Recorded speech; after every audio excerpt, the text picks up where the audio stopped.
Madison, we won't be able to vote on anything, but we can still have the discussion. Here comes somebody. Well, Now we can. We were just wondering if you had to have 5 or 6. I wasn't sure.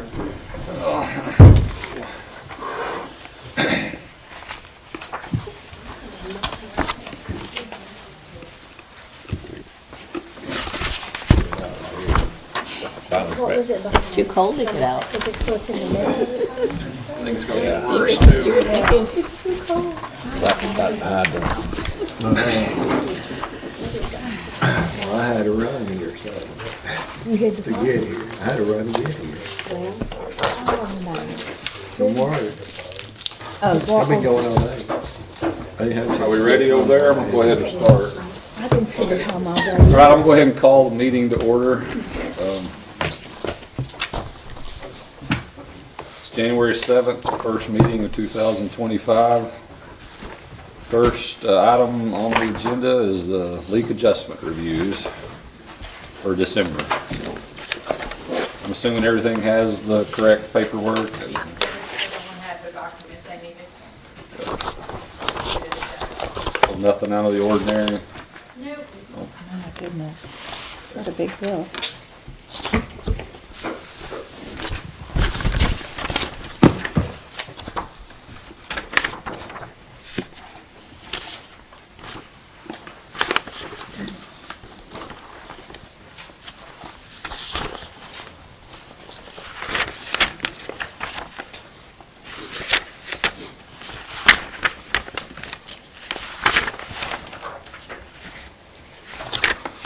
Make a motion to approve.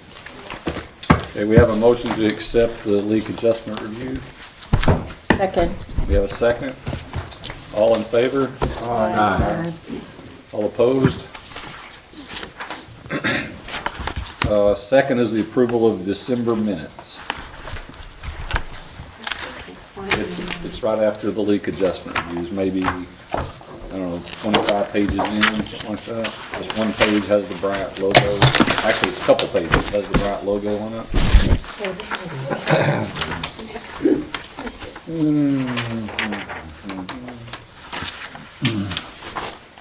Make a motion to approve the minutes as presented. I'll second. Okay, we have a motion and a second to approve the December 24 meeting minutes as presented. All in favor? Aye. All opposed? Okay. The third item is the November financial report. So CDC November financial report, NRD money for the meters finally hit the account and it's reflected in this report, but also if you notice, water and wastewater rather than having under 153 and 154 during the November report. So we should finish out the year pretty good. There's no more that's being made. And then going into 2025, the budget has been structured with project and daily operational that we will keep the 120 days in savings. We're actually a little bit over in wastewater work. So unless some crazy emergency happens with food, we shouldn't dip into savings. And then, of course, next month we should have the December report, so we'll know how to finish out the year completely. Okay. Still 681,467 and the infrastructure fee that hasn't been transferred out to pay debt either, so.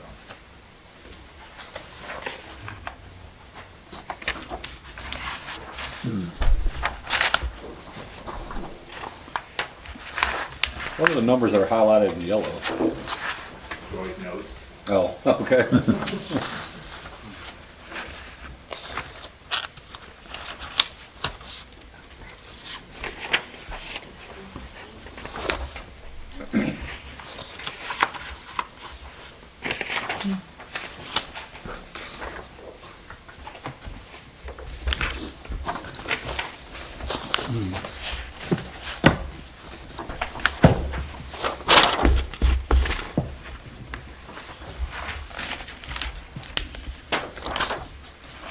If you look at page 7, down towards the very bottom.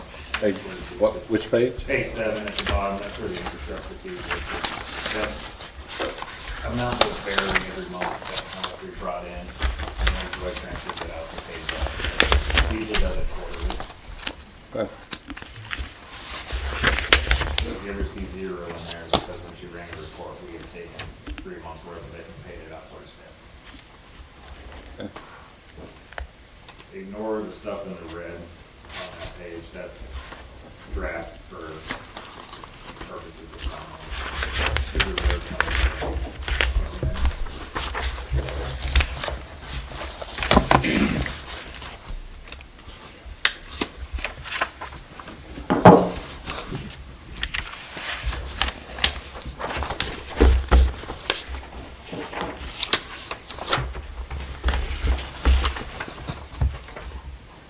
Are we still holding that 10% over? Okay, yeah.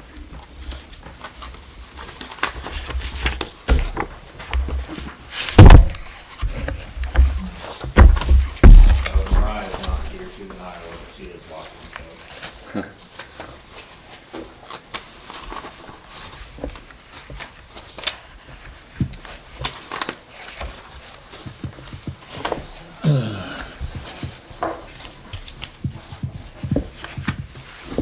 Any more comments for Tim on the financial statements?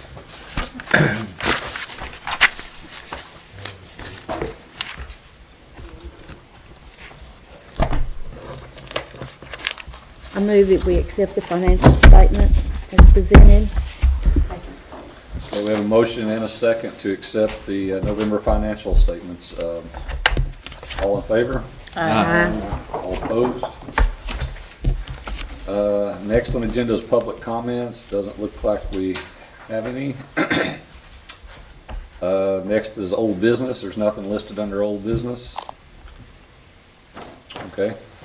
Okay, under new business, discussion on the apartments. You should all have a sheet that looks like this. Leroy had asked about how many residents we had given to, the Lindsay apartments. And through January 24 to November 24, $7,100. We were back on $7,097. These are just apartments. This is just these separate apartments, yeah. And if you look, they're 99% toilet paper. So he asked for some information about the amount. I quickly read it, I didn't see any repeat apartments on this, or repeat names. So the only thing we can really do is, we're gonna ask the apartments to do a better job with their maintenance, and I'm sure they rely on, when the customer gets their bill, for them to report that there's something wrong with the apartment, unfortunately. I don't exactly think we'll fix the problem, but we can say something. You know, we can send them and say, hey, we've identified that we apparently have several toilets. We can do that with other towns also.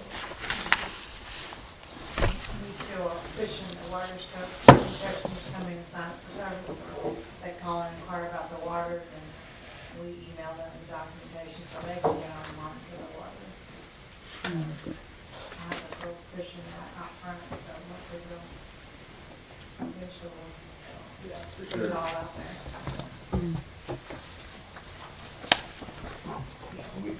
I know the billing office and the water department tries to be proactive with finding the leak, or seeing the leaks prior to the bills going out, but often the leaks happen. So catching them all would be quite a daunting task on top of answering the 1,000 phone calls they get. We will certainly come up with a game plan to approach these large complexes and point out the obvious. I don't know what consequences could come with it, but they have to follow up under the same policies that we make every resident in our town follow. Well, we don't have any policies that would allow us to do anything, and I don't know if we could have a leg to stand on if we tried to get them to reimburse us what we lose. I don't think we could do that either, so. I've spoke to Ashley about this, and it's very clear.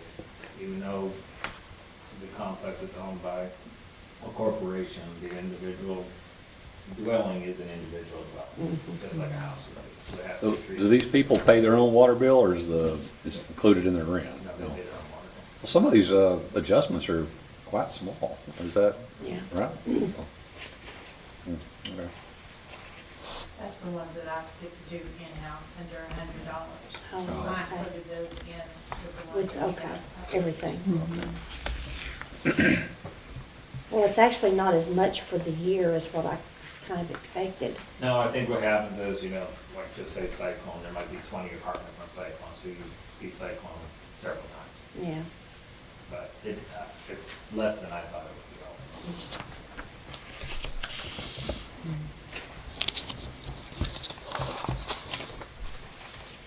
But if you guys want to move forward with contacting the SNAs or anything to do to help prevent this, because, you know, it's not just causing money issues, any leak is more wear and tear on the system, to the distribution Right. system. And so. Well, I think it'd be a good idea to talk to them at the complex, just to make them aware of what we're discussing and concerned about. Maybe they'll think, okay, well, maybe they try to do something and we'll get better at it or something, I don't know.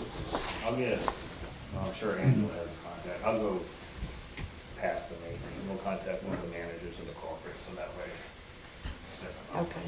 So hopefully somebody who's not having to roll over, so when we send an email or have a conversation, it's not a different person to week out there. Okay. Is there any more questions for Tim about that before we move on to the next item?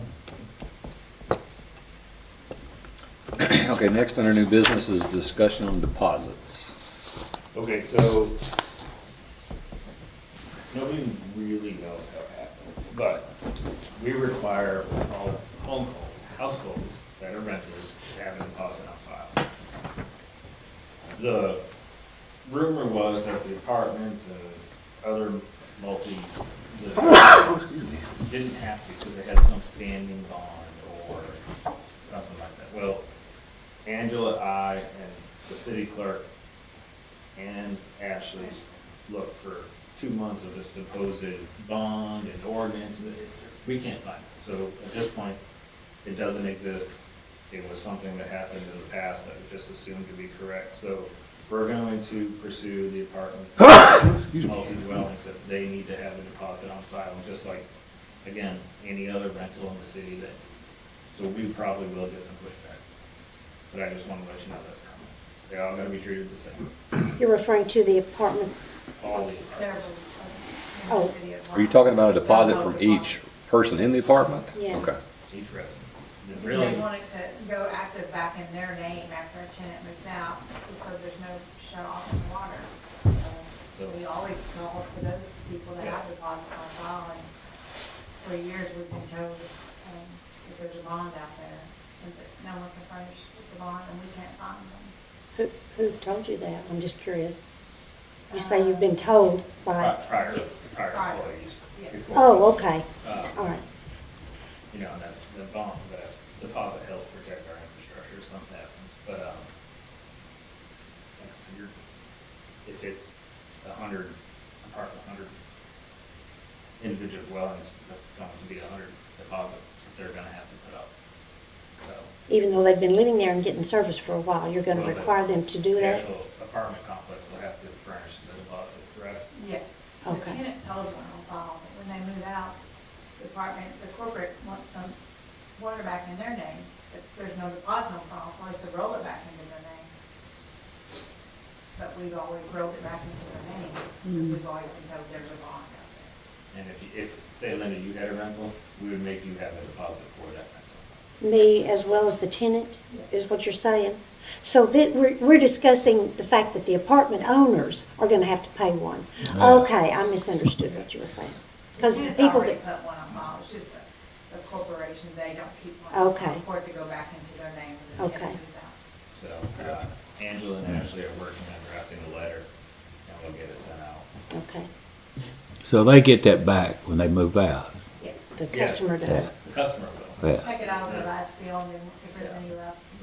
Whoever owns the actual complex, it'll kind of just be a standing deposit, because the in and out, there'll always be water usage. Yeah. So, but yeah, expect pushback from that one, because it'll be some of those amounts would be pretty staggering. What about, I'm just curious, I just hit me when you said that. So when you put it back in the apartment owner's name, whatever company or whatever, if it were a person that moved out of a rental house, they would get their deposit back. What happens? Do you just shut the water off until a new tenant moves in and pays a deposit? Yes, if they do not know the deposit on file, the owner of that property, we shut the water off. Okay, And a lot of the complexes do not want their water shut off, especially in the winter time. yeah. So when a new person moves in, like, is there a shut-off fee or a reconnect fee that goes along with a new? No shut It's off just the, fee.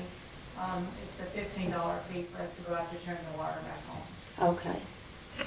So you wouldn't have that with the apartment complex, you can just No, change the it's name right back back. real easy. Okay, I was wondering if there'd be a fee involved since it was change of names, but since there's no, okay. We'll probably have public comment when we start getting Okay, is there any more questions about that? The final item under new business is project overview for 2025.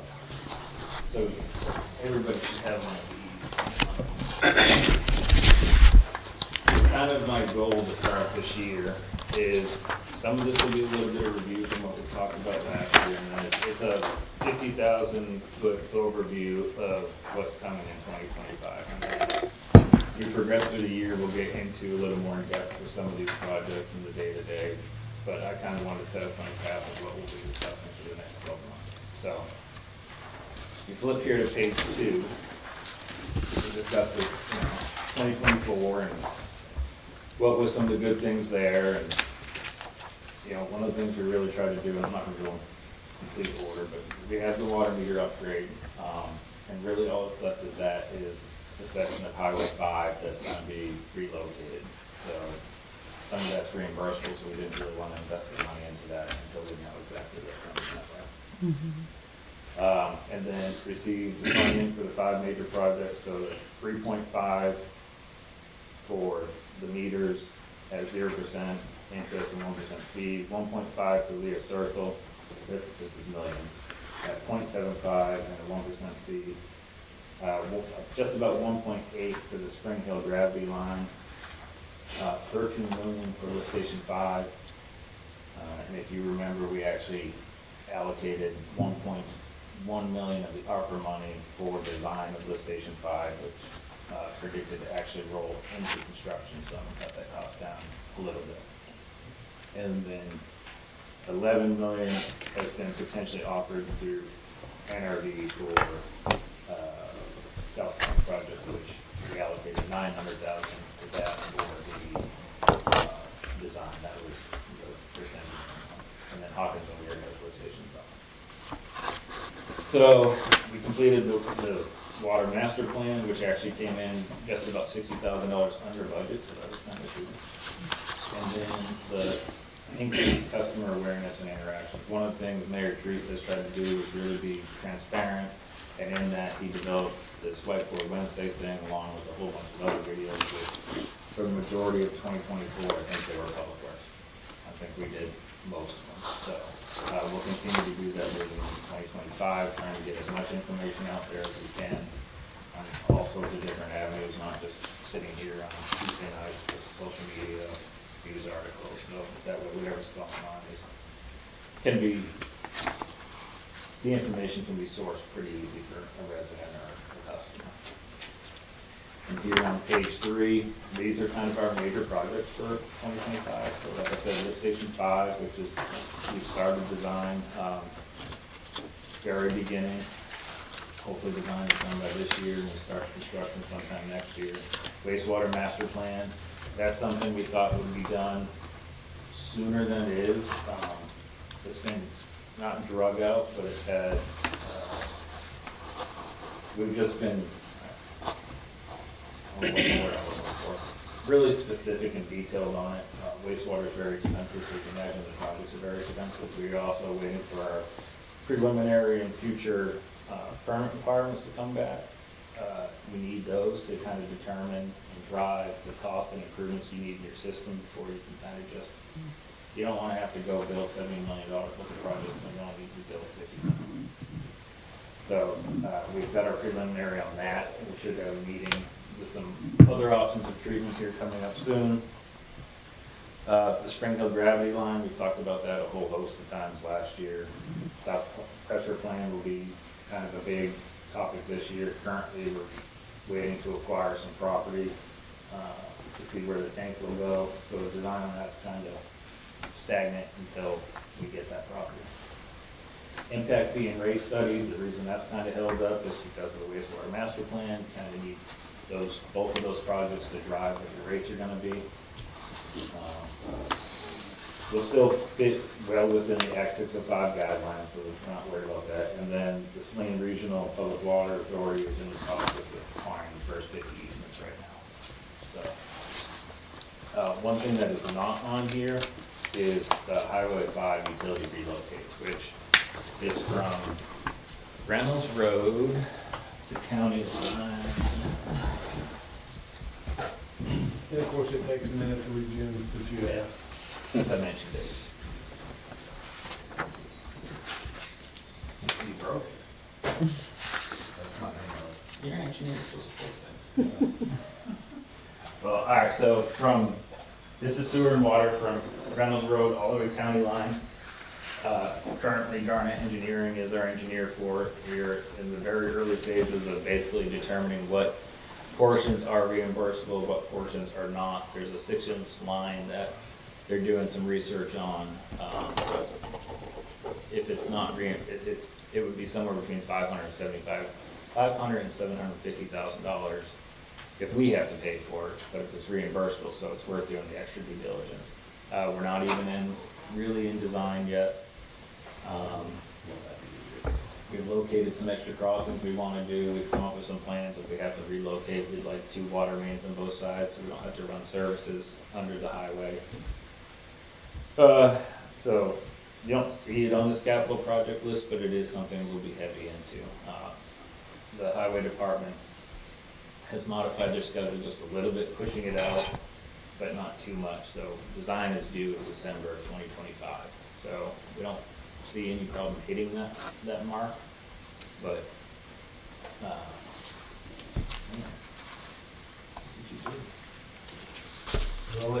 But I just want to let you guys know we're working on it. Really.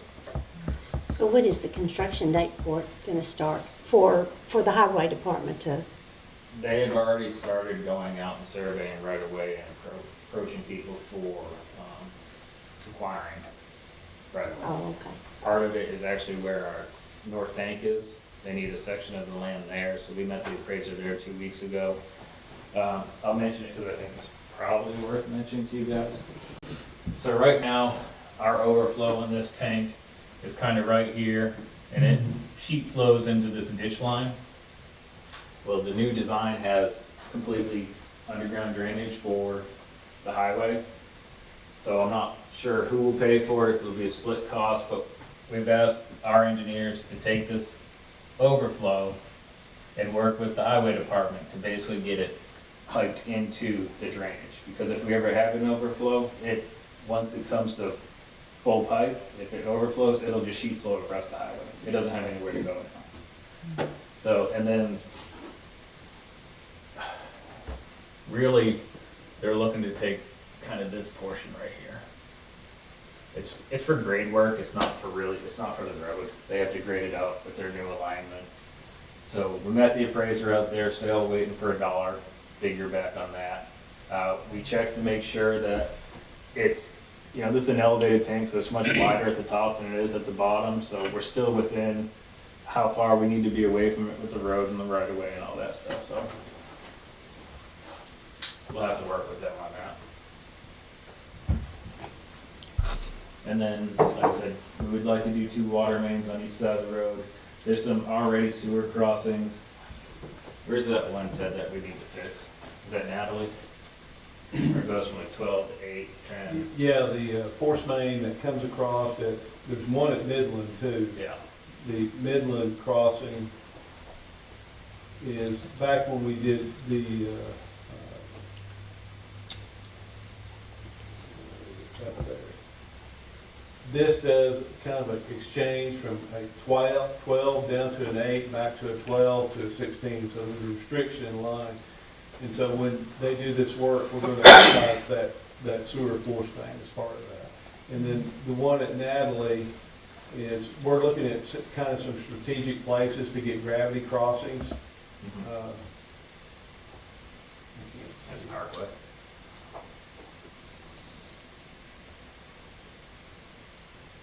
That's not right It's got sewer on both sides of the highway while they're doing the construction. It makes just sense to go ahead and put the encasements in. So this is all in conjunction with the widening of Highway 5? Mhm. I mean, we'll pay for betterments because of those new crossings, but I think it's worth the time instead of trying to do it after the fact. And then we're looking at a couple other places too, yeah, Parkway, and then all the way down to Lowry, where we have taken advantage of the construction to put some encasements in. It'll cost us some money, there'll be some reimbursement. We also, like Ted said, the betterments, well, the widening kind of, not forces our hand, but gives us the opportunity to create some betterments for the system for the future, so not a bad thing. Just something we have to put on our plate that's not necessarily a project we were gonna do. But these were things you were aware of that needed to be fixed, so Yeah. worked out at a good time, I guess. And like I said, it gives us an opportunity to do some planning. Is there a way to run the lines that are better than they're run now? Mhm. So, let's see here, I'm gonna go over to page 4.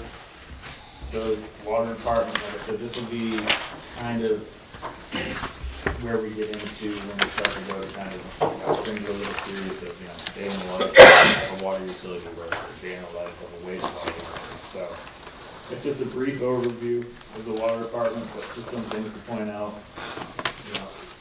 Lines just 6 inch and larger, this is including service lines or anything under 6 inches. There's 568,000 feet of it in the city of Knoxville at our latest count. So,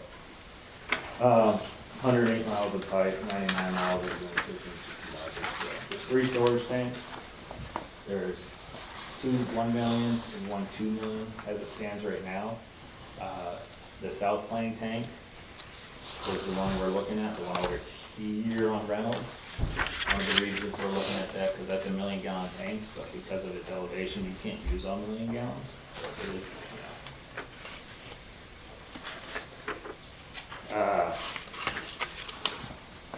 and then current meter count as of December was 8,766 meters that they're monitoring. So they're a busy group, especially when we have weather shifts like this. That's when you start to see breaks, either really dry or really wet. So yeah, that tank right there, it's a 1 million gallon tank that we can't actually utilize all 1 million gallons. We actually, a couple of years ago, put a mixer in it to keep the water from sitting in there. That's the one that'll be replaced. And that's the piece of property we're looking at to replace it on. And the new one will be an elevated tank, just like the one I talked about.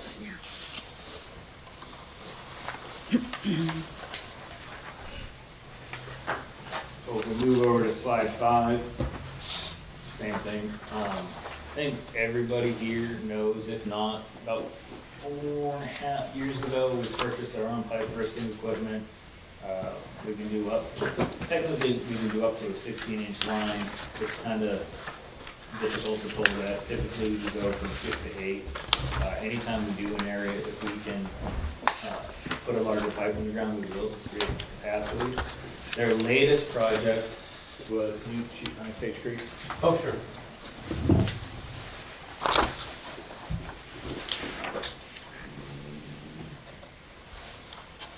So their latest project, they came in here and they ran from this manhole, they came all the way down here, they came up here, and they came up here. They did about 3,200 feet of line.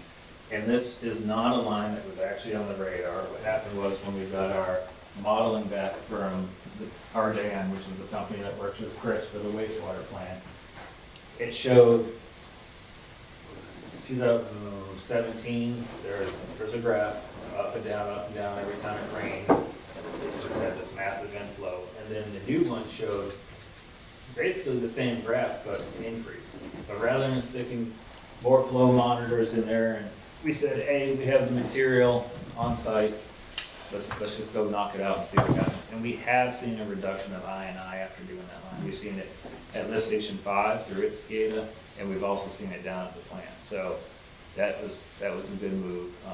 The nice thing about that project was out in the middle of the woods, so we're not really in anybody's way. But that's a major line. And then moving forward to 2025 code of the plant.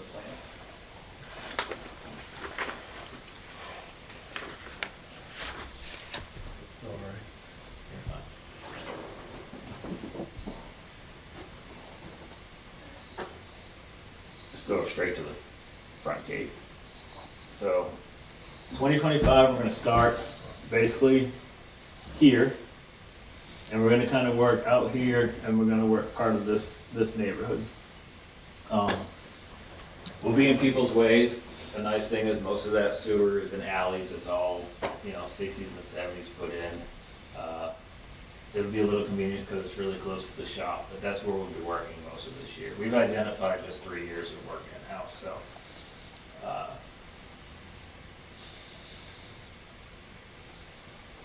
And then from there, we'll probably continue along this line. I guess what I forgot to mention is lift station 5 design also has the force main coming from lift station 5.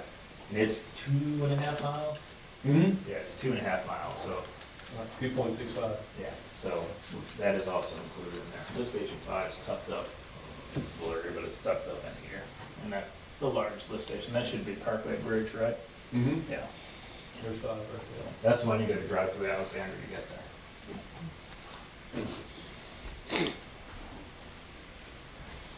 Make sure I got all my notes in there.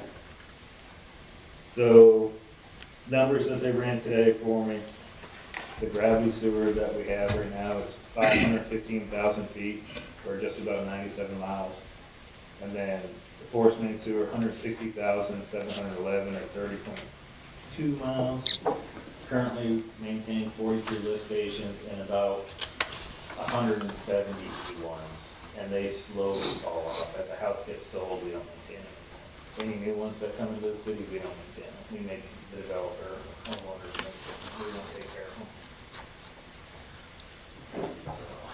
Any questions about the pipe person stuff?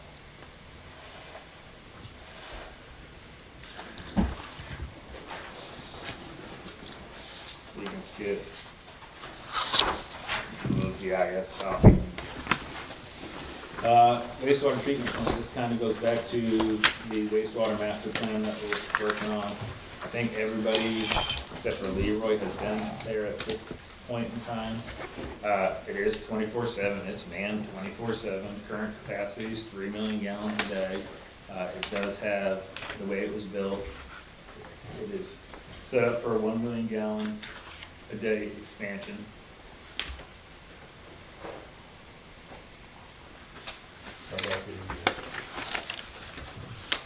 Should go way smoother than that, it's all recording.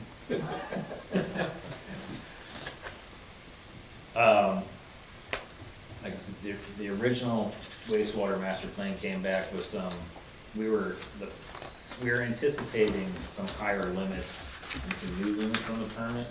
And then when we got our pulmonary back from DEQ,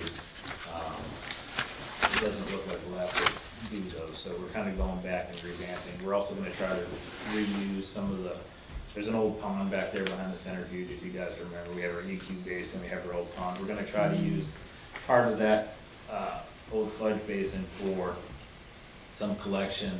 We take some things from Republic.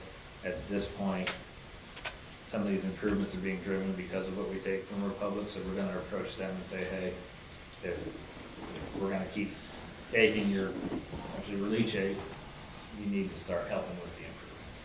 So you're driving some of the cost. They have approached us in the past about that. They wanted to do a project, and we weren't really sure that we wanted to take it on at the time, so I don't see a whole lot of kickback as far as discussion, but we'll see when we get to dollars what the discussion really is. And that's that. Hopefully we'll present the wastewater plan to you guys sometime in the next 4 months. But like I said, we were anticipating some limits on the permit, and it doesn't look like we'll have to adhere to what we thought. So that open space right there, that would be where the other train would go for the 1 million gallons. So, and that pond right there, that's the one we're talking about utilizing for treatment again.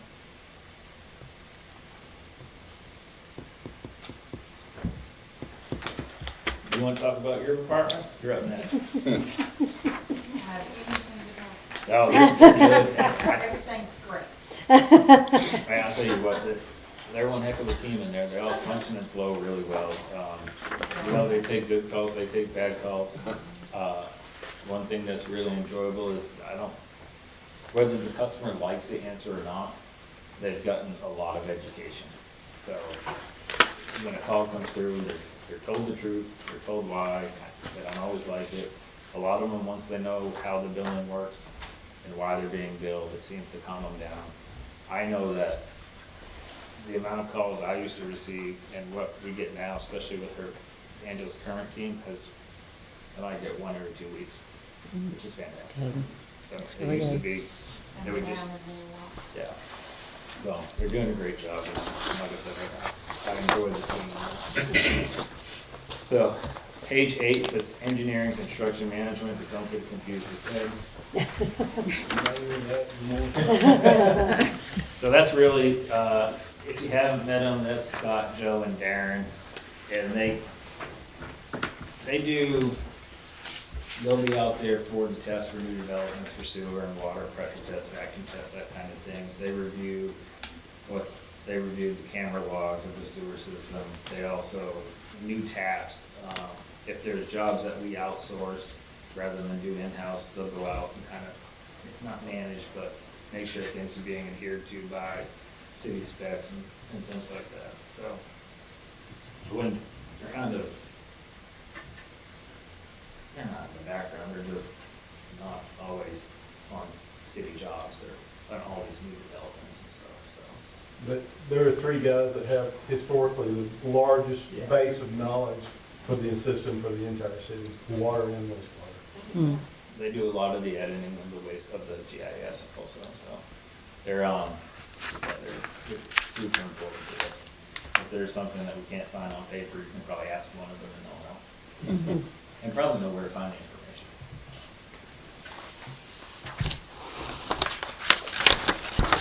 That being said, I think, I'll just say, in the past, between departments, there seemed to be a little bit of strife, but moving forward, I think we're trying to, between Ted's planning department and the public works department now, as soon as things come to we're trying to plan together rather than what's on the ground and up and what's under the ground separately. So it's worked out very well. I'm a big one for teamwork, and there are people who have way more knowledge and better ideas out there than me, so it doesn't make sense for me to stand here and just say I know more. And what to expect in 2025. So we'll give you guys constant updates for sure. In February, we'll do a deeper dive into the water billing and their duties. March, we'll get into, I like how Mariah called it the wastewater conveyance. There's plenty of other nicknames I could go with that, but the sanitary sewer collection system and the daily at the treatment plant. Hopefully in April, we'll have the wastewater master plan to you guys. May will be the 605 compliance discussions.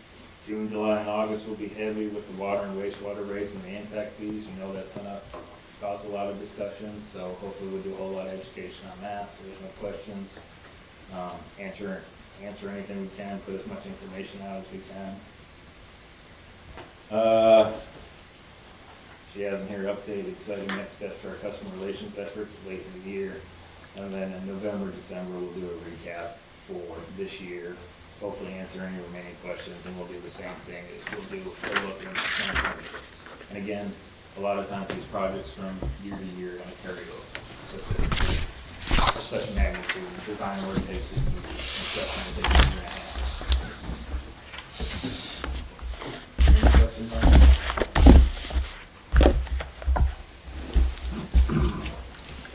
last item under new business, under the projects, is the Saline Regional Update. Yeah, I'll give a brief update about that. We are pursuing easement from the intake on Washita River up into what we call the TSR, which is going to be essentially the reservoir for the site. That's the first natural step. In fact, we have meetings next week with the various people that have easements along that way, and we'll just work through those as we go. We're on hold for now for looking at, we've purchased the treatment site where the treatment plant's going to go, but before we proceed with the design with that, is we want to make sure that we have the intake all the way up to the reservoir and the reservoir design. So we're making great progress. That's good news. Any questions on that? So you said the meetings are next week. Are you getting an idea of how it's being received for those easements? How much, what part? What your reception is for those easements? Has it been positive? It's still at the beginning phase. We Okay. don't know. We haven't reached out to the property owners yet. Oh, okay. So we've got a routing down. It's preliminary. We got a routing from the intake to the reservoir, from the reservoir to the treatment site. Once we work through that, we'll know more, so. Okay. But you did say they purchased the land for the reservoir. That's final. We did. We Okay. purchased for the reservoir as well as the treatment. Okay. Mhm. Okay. Anybody else? Thank you. Question? Well, there's nothing else on the agenda. Is there anything else we need to talk about? I don't have anything, but if you guys have any questions for me, please feel free. I'll let them answer it. I'll get back to you about it.